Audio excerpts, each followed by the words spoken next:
अस्सलाम वालेकुम students. Noise and distortion के टॉपिक के साथ हम एक और वीडियो अलग से रिकॉर्ड कर रहे हैं, जो कि पिछली वीडियो में सवालात बहुत ज्यादा हो गए थे और हम इसे प्रोलॉन्ग नहीं करना चाह रहे थे, तो उसी वीडियो को हम आगे लेके चलते हैं।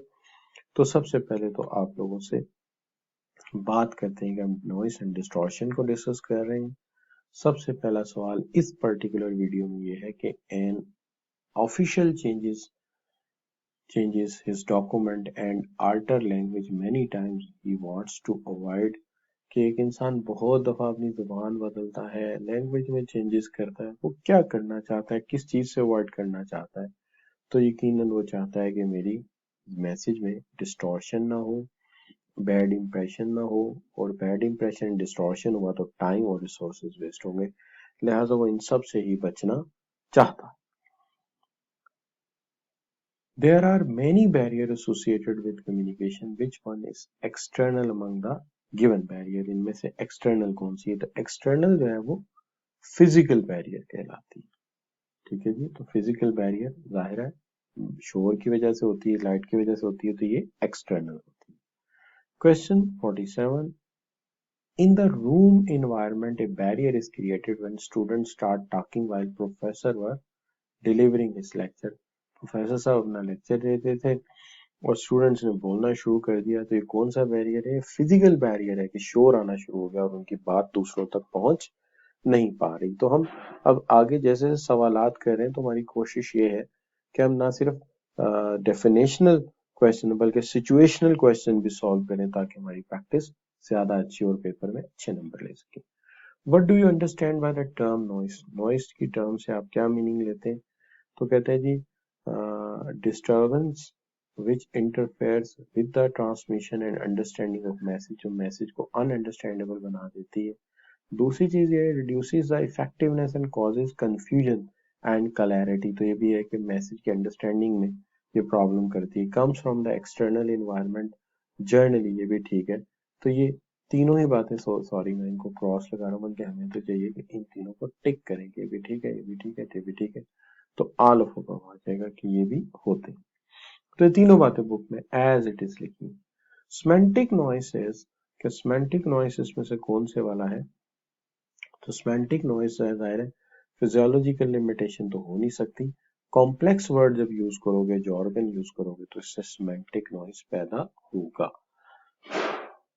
फिजियोलॉजिकल नॉइस की अगर आप बात करते हैं कि फिजियोलॉजिकल नॉइस कौन सा है, तो फिजियोलॉजिकल नॉइस जो है that include hunger, fatigue, headaches, pain, तो ये सारे आते हैं इसके अंदर। तो ये आपका फिजियोलॉजिकल नॉइस है, बाकी इसके अंदर नहीं आएंगे क्योंकि जिस्म से इनका ताल्लुक है। ठीक है जी। 51 51 है साइकोलॉजिकल नॉइस। तो साइकोलॉजिकल नॉइसेस में कौन से वाला है?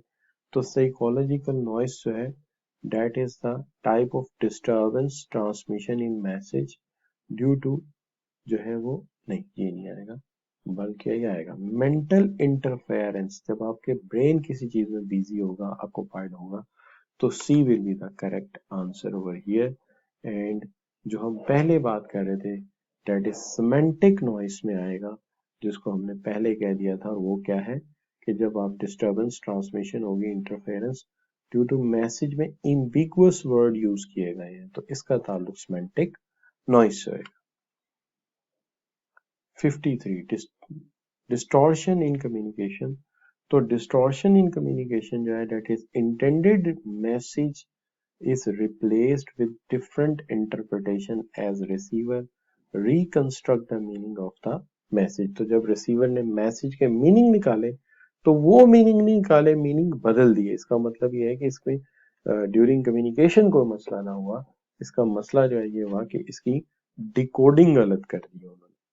ठीक है जी, इसलिए डिस्टॉर्शन में जाएगा।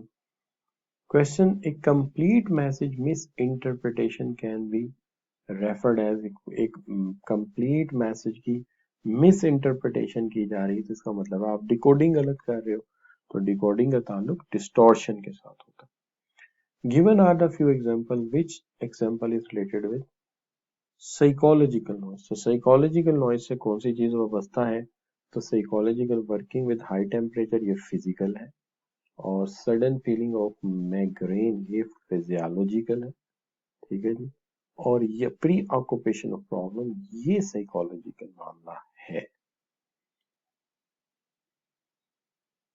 Question 56, given are the few examples, which example is related with the physiological noise? physiological noise का ताल्लुक किस चीज के साथ है? तो physiological noise का ताल्लुक जो है वो आपके माइग्रेन यानी सर में दर्द है, जिस्मानी प्रॉब्लम, ठीक है जी। और that is example, which example related था फिजिकल नॉइज? तो फिजिकल नॉइज का यहाँ ताल्लुक है हाई टेम्परेचर के साथ, कि टेम्परेचर बहुत ज्यादा है, ठीक है जी, तो उसके साथ का ताल्लुक है। तो ए सही है, डी तो यहाँ होना ही नहीं चाहिए था, ठीक है जी। और बाज़ वक़्त ऐसा भी होता है कि कोई तार कट जाती है, कोई पल्स ज़ाया हो जाती है, तो यहाँ साउंड ऐसा उसकी वजह से तार वगैरह टूट गई, इसको हम टेक्निकल नॉइस कह देते हैं, लेकिन ये नॉइस में नहीं आता, एक्चुअली ये बैरियर है, लेकिन अक्सर लिख देते हैं लोग। तो technical noise is intervention in deliverance of message on account of, तो क्या है इसकी वजह हो सकती है? That is collapse of medium of communication, तार टूट गई, मीडियम ही कलैप्स कर गया। These these may be noises caused by the recording instrument telephone cable disturbance। तो अगर ये टेलीफोन केबल डिस्टर्बेंस है तो हम सिंपली यहीं से समझिए कि ये एक टेक्निकल नॉइस की बात हो रही है। तो यहाँ पे आकर हम इस वीडियो को भी कंप्लीट डिक्लेयर कर देते हैं। Thank you very much for